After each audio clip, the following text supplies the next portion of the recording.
Hi friends, मी Shilpa designer diary या YouTube चॅनलमध्ये तुम्हा सर्वांचे स्वागत करते. तर आज आपण लांब बाहीची कटिंग आणि स्टिचिंग पाहणार आहोत, एकदम सोप्या पद्धतीने आणि समजायला पण खूप सोपी. चला तर मग मी इथे स्लीवची मापे टाकून घेते. तर तुम्ही तुमच्या मेजरमेंटनुसार मापे टाकू शकता. तर मी इथे 4 फोल्ड कपडा घेतला आहे. तुम्ही अशा प्रकारे घडी करून घ्या,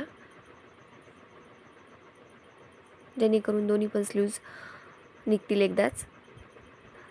तर मी इथे शिलाई मार्जिन अर्धा इंच ठेवली आहे. तर तुम्ही तुमच्या शिलाईवर आधारित एक्स्ट्रा शिलाई मार्जिन ठेवू शकता. तर मी इथे अर्धा इंच शिलाई मार्जिन ठेवून एक लाईन ड्रॉ केली आहे, तुम्ही पाहू शकता अशा प्रकारे. तर मी इथे मापाचं ब्लाऊज घेतलं आहे आणि त्या स्लीव्जनुसार मापे टाकणार आहे. तर इथे माझी रेडी स्लीव 9.5 इंच आहे. तर दोन्ही बाजूला अर्धा अर्धा इंच एक्स्ट्रा शिलाई मार्जिन ठेवून तुम्ही तुमच्या साईजनुसार व्यवस्थित मापे टाकून घ्या. तर माझी इथे 9.5 इंच रेडी स्लीव्ज असल्यामुळे मी इथं 1 इंच एक्स्ट्रा शिलाई मार्जिन घेत आहे, 10.5 इंच. तर मी अशा प्रकारे 2 जागी 10.5 वर मार्किंग केलं आहे. तर आता त्याला मी स्ट्रेट लाईन ड्रॉ करून घेते आणि मोंड्याचा शेप देण्यासाठी 3 इंचावर कॅप डाऊन दिलेला आहे. तुम्ही 2.5 इंचावर पण देऊ शकता किंवा 3 इंचावर पण देऊ शकता. तर अशा प्रकारे मी मापे टाकून घेतले आहे. तर इथे माझ्या ब्लाऊजचा मोंडा 7.5 इंच आहे. तर 7.5 इंच आणि प्लस 1.5 इंच म्हणजे शिलाई मार्जिन 1.5 इंच राहील आणि बॉटम साईड 5 इंच आणि त्यामध्ये 1.5 इंच शिलाई मार्जिन राहील. तर अशा प्रकारे इथे मी ड्रॉ करून घेतला आहे व्यवस्थित.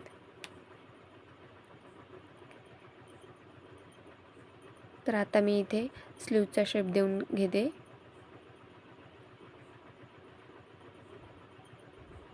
व्यवस्थित बाहीचा शेप देऊन घ्यायचा आणि समोरचा आकार अर्ध्या इंचाने कमी घ्यायचा, जेणेकरून समोर प्लीज पडणार नाहीत किंवा चोळ पडणार नाहीत.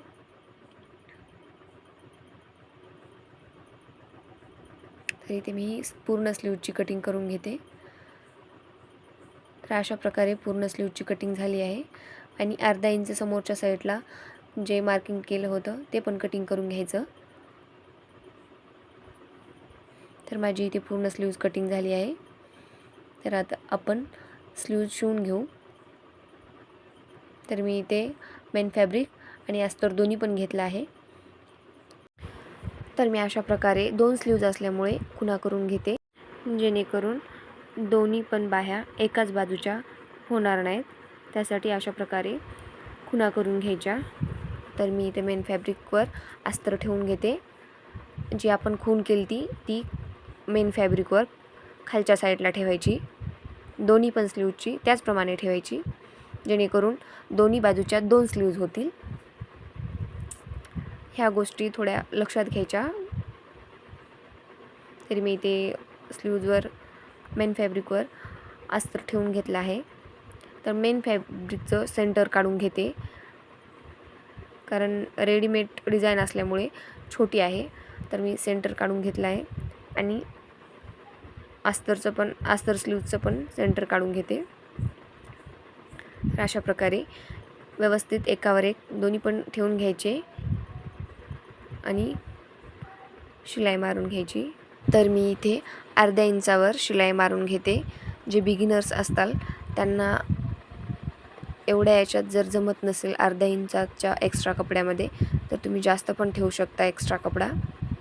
तर मी इथे एक्स्ट्राचा कपडा कट केला आहे आणि आता एक इथे दापटीप देऊन घ्यायची, जेणेकरून फिनिशिंग व्यवस्थित दिसते.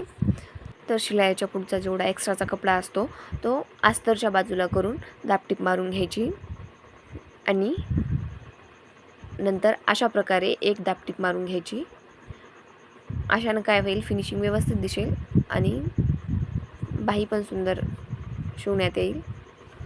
तर मी इथे अस्तर आणि मेन फॅब्रिक जोडण्यासाठी फेविकॉलचा वापर करते. तुम्ही या ठिकाणी फॅब्रिक ग्लू असतो ना, त्याचा पण वापर करू शकता. तर माझ्याकडे तो नव्हता, त्यासाठी मी फेविकॉलनेच दोन्ही पण जोडून घेते. अशा प्रकारे जोडल्यास शिलाईचा वेळ वाचतो. तर मी इथे पूर्ण स्लीव्जचा एक्स्ट्रा कपडा जो असतो मेन फॅब्रिकचा तो मी इथे कट करून घेतला आहे. तर तुम्ही पाहू शकता अशा प्रकारे स्लीव्ज रेडी झाली आहे. तर मी आत्ता स्लीव्जची जी लेस होती ती मी जोडून घेते. तर अशा प्रकारे तुम्ही लेस जोडून घेऊ शकता.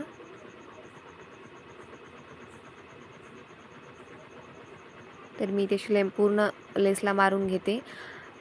लेसला 2 शिलाई मारून घ्यायच्या, जेणेकरून मोठी लेस असल्यास एका शिलाईवर व्यवस्थित बसत नाही. तर मी एक्स्ट्राची लेस उरलेली कट करून घेते. तर तुम्ही इथे पाहू शकता स्लीव्ज रेडी झाली आहे. एकदम सोप्या पद्धतीने स्लीव्ज रेडी झाली आहे. तर शिलाई मार्जिन खालच्या बाजूचं शिवण्यात गेलं आणि वरच्या बाजूची शिलाई मार्जिन अर्धा इंच आहे. तर अशा प्रकारे तुम्ही स्लीव्जचे मेजरमेंट आणि स्लीव्ज कटिंग अँड स्टिचिंग करू शकता. तर त्याचप्रमाणे मी दोन्ही पण स्लीव्ज रेडी करून घेतल्या आहेत.